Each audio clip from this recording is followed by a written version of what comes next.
شہادت کی شب ہے، یعنی یہ وہ شب ہے جس کی صبح حضرت علی رضی اللہ تعالیٰ کو مسجد میں قتل کر دیا گیا۔ یہ ایک بہت بڑی لمبی سازش ہے، اور سازش کو اس بات میں رکھنے کے لیے بہت سارے قصے کہانیاں تراشے گئے، اور تراش کے اس بات کو پس منظر میں کر دیا گیا ہے۔ باہر کے بہت ساری باتیں آپ سن چکے ہیں، اور جمعے کے کتاب میں بھی میں نے بہت کی ہیں، لیکن ابھی مجھے خیال آیا کہ حضرت علی رضی اللہ تعالیٰ عنہ سے کے حوالے سے ایک خاص نقطہ ہے علمی طور پہ، تو وہ میں ذرا آپ کے سامنے بیان کر دوں۔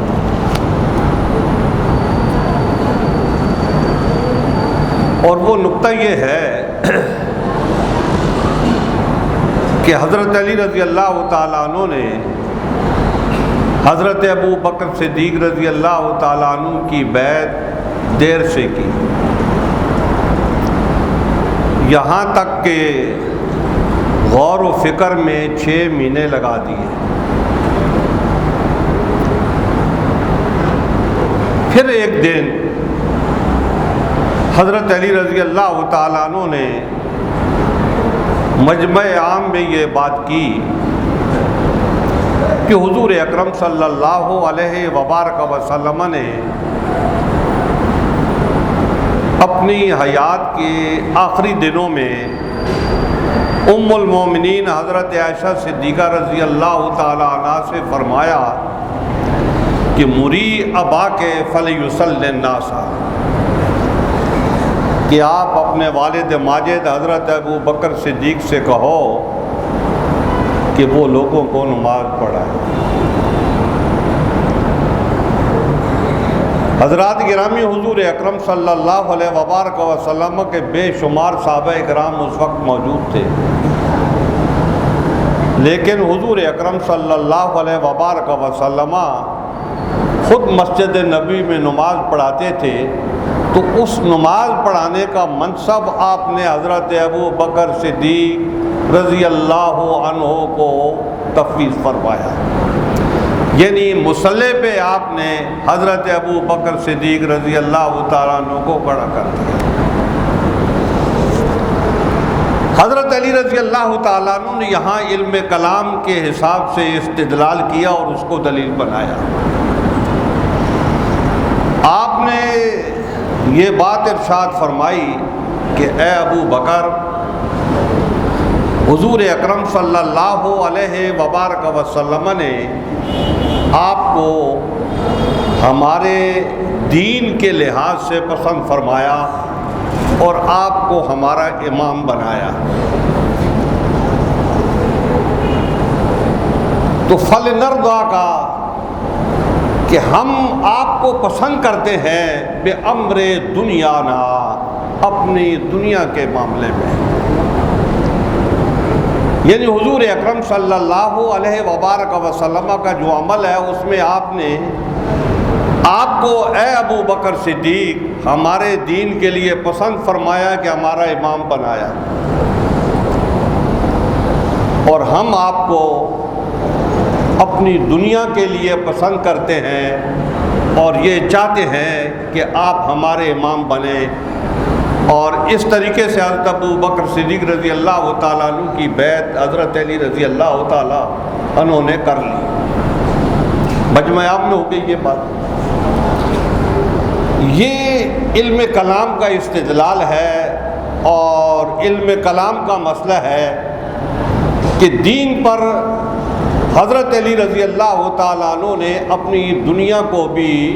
اس پر گویا کہ اس کو مستدل بنایا دین کو، اور استدلال کر کے اپنی دنیا کو اس کے ساتھ جوڑ دیا۔ اب یہاں سے ایک بات بالکل واضح ہو گئی کہ صلاۃ جو ہے وہ دین کا معاملہ ہے، لیکن خلافت، امارات، امامات یہ دنیا کا مسئلہ ہے۔ یہ فیصلہ حضرت علی رضی اللہ تعالیٰ عنہ نے صحابہ کے جمع غفیر میں کیا، سب کے سامنے کیا۔ تو یہ علم کلام کا جو مسئلہ ہے کہ ایک ہمارا دین ہے اور ایک ہمارا دنیا کا نظام ہے، تو دنیا کے نظام کو قیاس کیا انہوں نے اس سے، یعنی دین کے نظام سے استدلال کر کے دنیا کا نظام بھی حضرت ابو بکر صدیق رضی اللہ تعالیٰ عنہ کے سپرد کر دیا۔ تو اب یہاں یہ بات واضح ہو گئی کہ نماز امر دین سے ہے، اور حکومت، سلطنت، امامت، خلافت، امارات یہ دنیا کے معاملات ہیں۔ یہ ہمارا علم کلام جو ہے اس کا دوسرا نام علم العقائد ہے۔ اس میں عقائد کے بارے میں بحث ہوتی ہے، معاملات کے بارے میں بحث نہیں ہوتی، کیونکہ عقیدے کا بیان وہ علم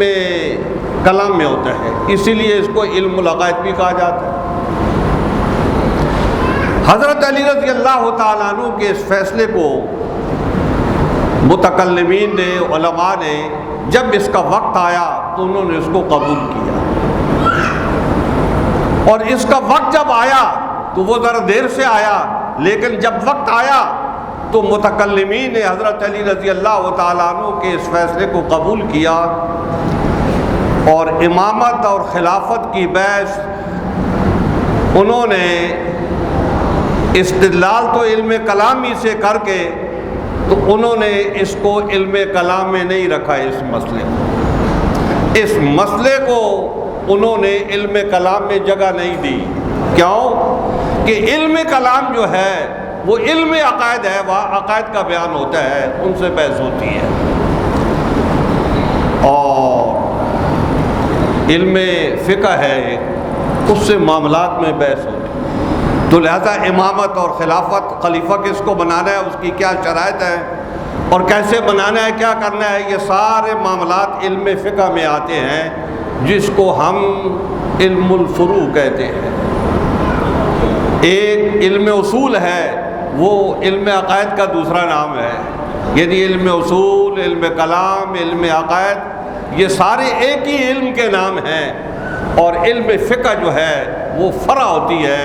اس لیے اس کو علم فقہ کہتے ہیں، اور یہ تمام معاملات کی بحث جو ہے نا وہ ان میں ہوتی ہے۔ چنانچہ یہ بات امام محمد بزدوی نے اصول دین میں، اور پھر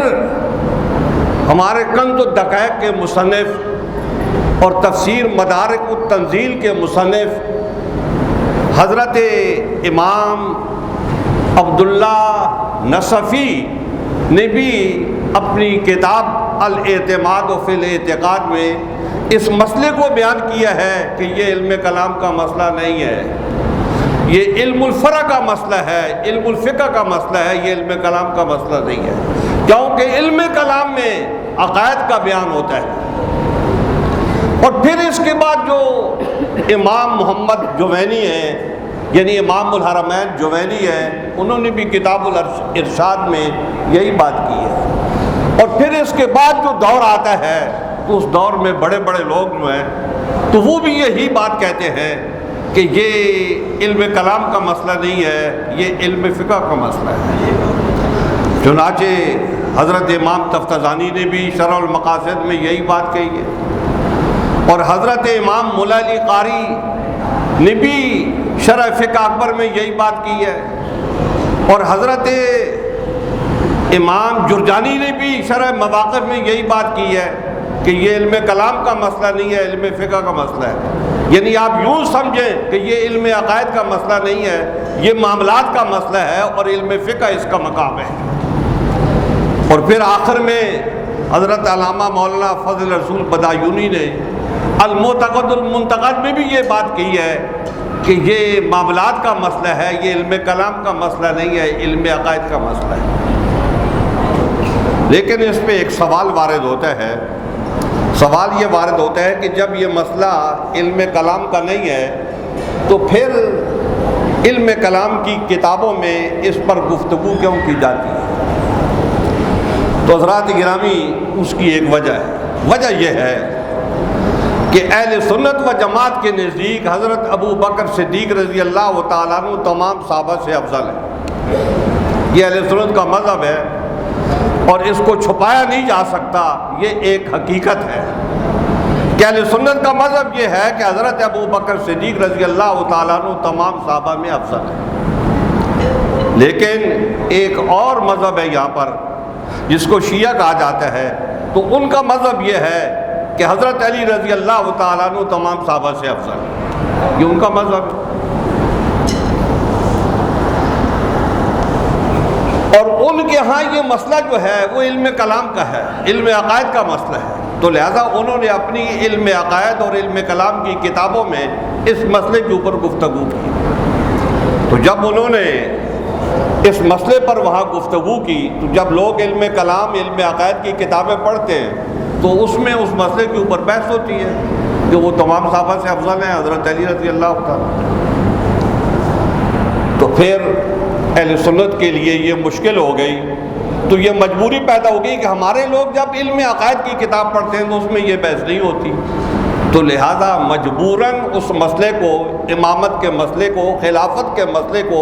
وہ علم کلام میں لے کے آئے ہیں اور اس کے اوپر انہوں نے بحث کی ہے، اور بحث کر کے حضرت ابو بکر صدیق رضی اللہ تعالیٰ عنہ کے حق میں دلائل دیے ہیں،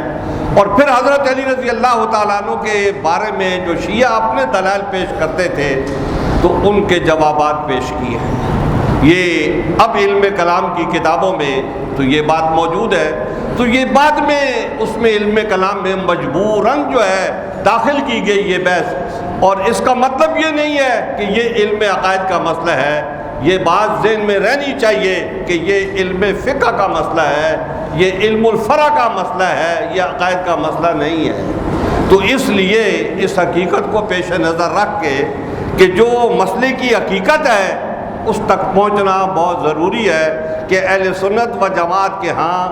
حضرت ابو بکر صدیق رضی اللہ تعالیٰ عنہ کی افضلیت طے ہے، اور اسی کے اوپر انہوں نے گفتگو کی ہے کہ سب صحابہ میں ان کا مرتبہ جو ہے وہ بلند ہے، اور اس کی تفصیلات ہیں۔ جب کبھی اس کا موقع آئے گا تو وہ تفصیلات بھی ہم پیش کریں گے کہ کس طریقے سے حضرت ابو بکر صدیق رضی اللہ تعالیٰ عنہ کو اہل سنت و جماعت نے تمام صحابہ پر فوقیت دی ہے۔ تو حضرات گرامی یہ ایک علمی بات تھی، تو میں نے سمجھا کہ اس موقع کے حساب سے مناسب رہے گی کہ میں اس کی وضاحت کر دوں۔ اللہ تعالیٰ ہمیں توفیق عطا فرمائے کہ ہم اہل سنت کے نظریات اور ان کے معتقدات پر پختگی کے ساتھ قائم رہیں۔ اے اللہ ہم سب لوگوں کو اس بات کی توفیق عطا فرمائے۔